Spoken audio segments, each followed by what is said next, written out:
Bien, pero no quiero terminar este video únicamente hablando de lo que hemos visto, sino que también quiero ofrecer un poco de fundamento bíblico, porque al final esto es lo que más nos importa, saber qué es lo que enseña la palabra.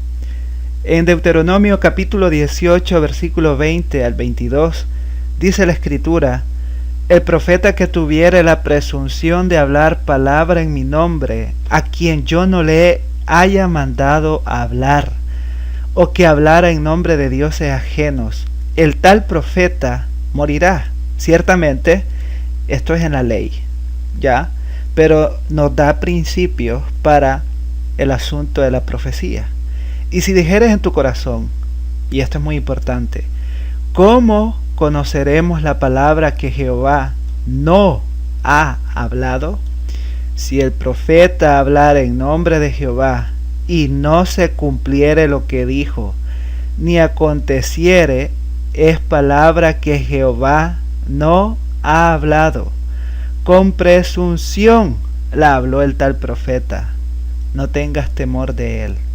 Yo sé que alguien puede objetar y decir, pero hermano, ese es un texto que corresponde al antiguo pacto y ahora estamos en el nuevo y me pueden traer esa objeción.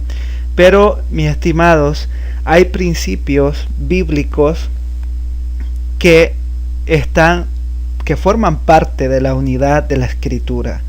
Y uno de estos principios es el discernimiento, es probar los espíritus, como dice el apóstol Juan. Es evaluar lo que escuchamos, es ejercitar nuestro discernimiento. Y aquí se nos enseña a que conozcamos cómo saber cuando alguien no habla conforme a la palabra que Dios ha dado. Y precisamente se nos habla de la profecía. Dice el texto que si el profeta habla en nombre de Dios y no se cumple lo que dijo, ni acontece, es palabra que Dios no ha hablado. Así de simple.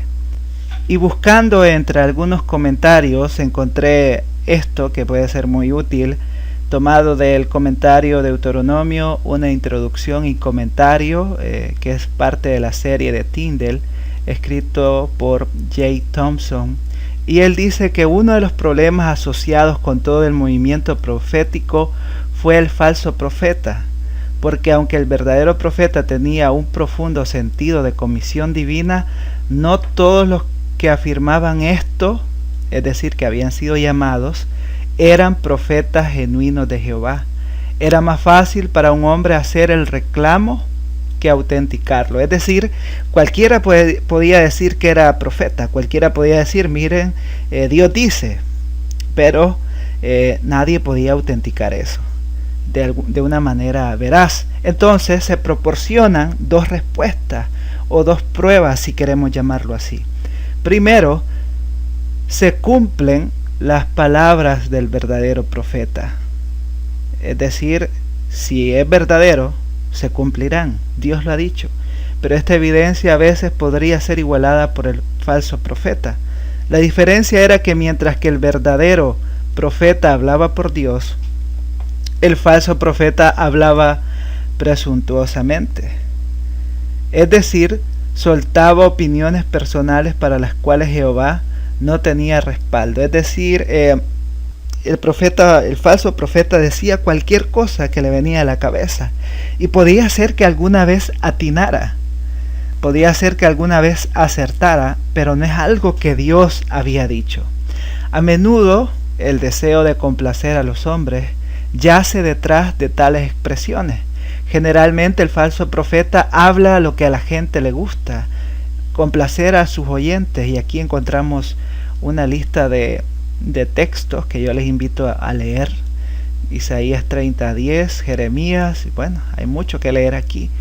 Una segunda prueba de autenticidad fue que mientras que el verdadero profeta habló en nombre de Jehová, el falso profeta habló en nombre de otros dioses, incitando a las personas a la idolatría. Ciertamente en nuestra época no hay profetas, entre comillas, cristianos que nos inciten a buscar a otros dioses, pero sí nos pueden mostrar una imagen distorsionada del Dios verdadero. Muy interesante que los dos principios mostrados aquí y en el texto por sí mismo es que lo que el profeta dice, porque si viene de Dios se cumple, si no es un falso profeta.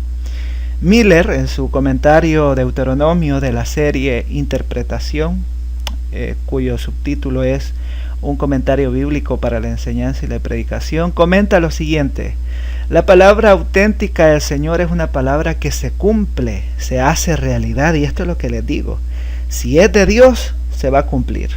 Este criterio es parte de la visión de la historia reflejada en Deuteronomio y en la Biblia en general, a saber que la historia está bajo el control de Dios, anunciada y efectuada por la palabra de Dios. La palabra divina auténtica es la que se desarrolla en la historia.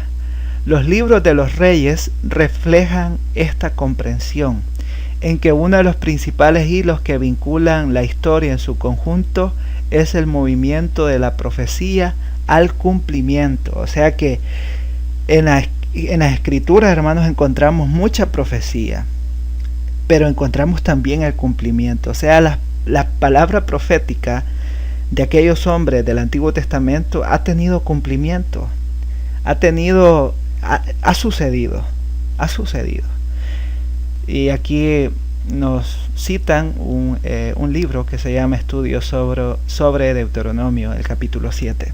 En Isaías capítulos 40 al 55, la diferencia decisiva entre el Señor y los dioses de Babilonia es que solo el Señor es quien declara de antemano a través de los profetas lo que sucederá.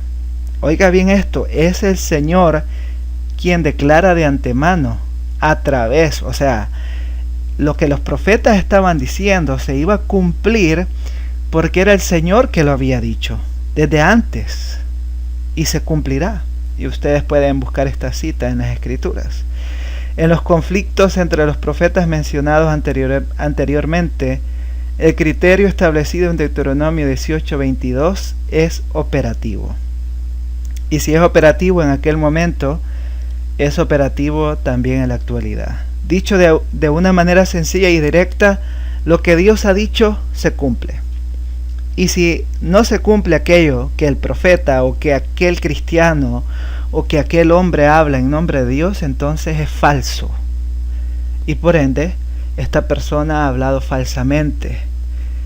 Y bien, volviendo al asunto de Marcos Barrientos, si él ha dicho algo, o más bien corrijo, si él dijo algo en nombre de Dios, lo más sano era decir: me equivoqué. No fue Dios quien dijo eso. Pero no, él ha cerrado la puerta a reconocerlo, y ahora mucha gente puede llegar a creer que Dios dice cosas y no las cumple. Hermanos, hay que ser muy sabios, y ya la Escritura nos ha hablado en este texto, que ustedes pueden leerlo y meditarlo un poco más. Y si hablamos del Nuevo Testamento, se nos llama a probar los espíritus, a probar lo que escuchamos, y todo esto de examinar, dice Jesucristo en Mateo 24, mirad que nadie os engañe. En fin, la palabra nos insta a juzgar, a examinar y a desechar todo aquello que es falso. Y ciertamente, lo que Marcos Barrientos hizo en esa ocasión, en ese evento, fue una falsedad muy grave. Ojalá esto nos ayude a meditar y podamos reconocer que en Latinoamérica o en el mundo, lamentablemente, hay una aversión al estudio de la Escritura.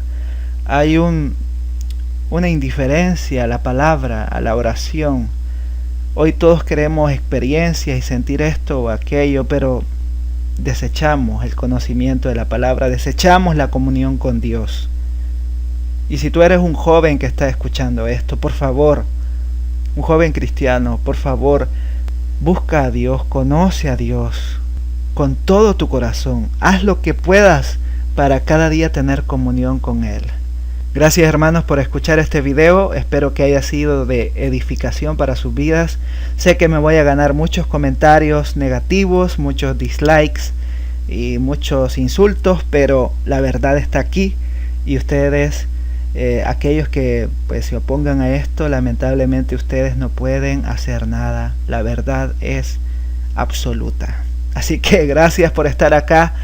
Si te ha gustado este video, por favor dale like. Si gustas compartirlo y meterte en problemas como mi persona, pues compártelo. Pero por favor, si quieres, después puedes ir poniendo pausa en la parte de este estudio, de estas notas que te he presentado, e ir leyendo un poco más detenidamente cada cita que ahí se menciona.